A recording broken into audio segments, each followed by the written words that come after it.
एक बूढ़े भिखारी की इमोशनल कहानी।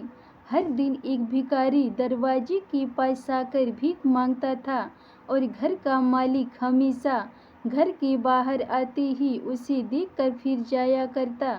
कई बार उसके लिए गालियां भी बकता। वो कहता, तू जिंदा ही क्यों है?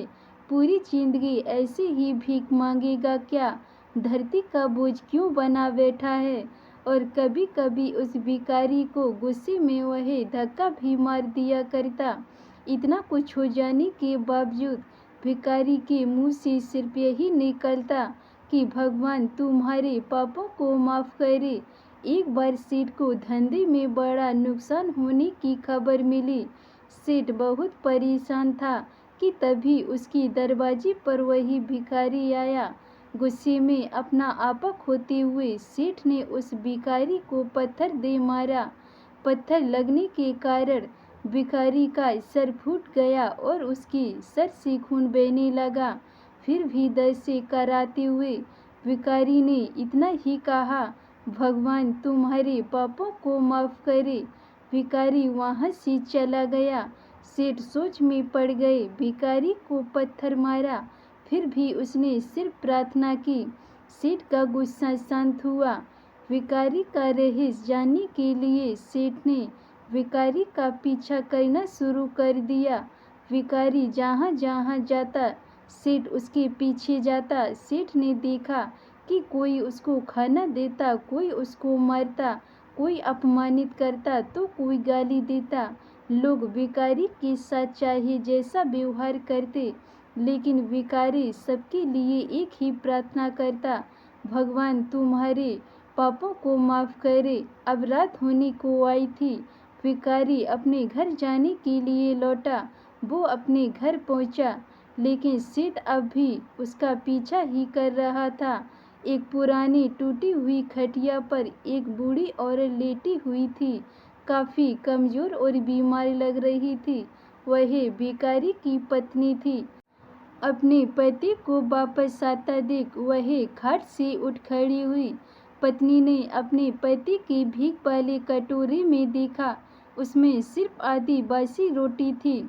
उसे देखकर वही बोली, आज बस इतना ही मिला और हाँ, आपके सिर से खून निकल रहा है। ये चोट कैसे लगी? बूढ़ा भिखारी बोला, आज बस इतना ही मिला, किसी ने कुछ दिया ही नहीं। सब ने गालियां दी और एक नए पत्थर भी फेंका, इसलिए मेरा सर फट गया। एक गहरी ठंडी सांस लेकर बूढ़ा भिखारी फिर से बोला, यही मेरे ही पापों का फल है। तुम्हें याद है कुछ सालों पहले हम कितने अमीर थे? क्या कुछ नहीं था हमारे पास हर चीज़ ज़रूरत से ज़्यादा थी, लेकिन हमने कभी दान नहीं किया। और उससे भी बुरा, हमने उस अंधे भिखारी के साथ जो किया, हमारे द्वार पर भीख मांगने आया करता था। बूढ़ी पत्नी की आंखों में आंसू आ गए। वही बोली, हाँ, हम उस बेचारे अंधे के साथ बहुत बुरा करते थे। उसका अपमान करते थे, उसे खाने के लिए रोटी की जगह कागज दिया करते, उसका मजाक उड़ाया करते और कभी कभी मारा भी करते। मैंने कभी उसको रास्ता नहीं दिखाए। एक बार मैंने उसके मुंह पर मिट्टी भी फेंकी थी और वही हमेशा दुखी होकर यही कहता कि भगवान तुम्हें तुम्हारे किए की सजा देगा। भगवान तुम्हारे पापों की सजा जरूर देगा। उसका श्राप सच हुआ और हम इस दुख भरी जिंदगी में आ गए। भिखारी बोला, हाँ, उसका श्राप सच हुआ, इसलिए मैं किसी को बदवा नहीं देता। चाहे कोई मेरे साथ कैसा भी बर्ताव करे, मैं हमेशा उसके लिए प्रार्थना करता हूँ। मैं नहीं चाहता कि कोई भी हमारी जैसी जिंदगी का अनुभव करे, किसी को भी हमारे जैसे दुखों का सामना करना पड़े। वो नहीं जानते कि वह कितना बड़ा पाप कर रहे हैं, इसलिए अनजाने में हुए पाप की ऐसी सजा किसी को भी मिले मैं नहीं चाहता। सेठ वहीं पर छुपकर यही सारी बातें सुन रहा था। अब उसे सब कुछ समझ में आ गया था। भिखारी और उसकी पत्नी ने वह आधी रोटी मिल बांट कर खाई और भगवान को धन्यवाद बोलकर सो गए। अगले दिन बूढ़ा भिखारी फिर से भीख मांगने गया।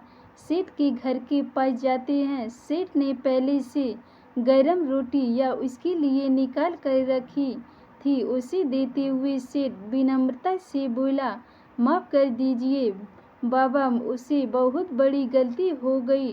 बूढ़ा भिखारी बोला, भगवान तेरा भला करे।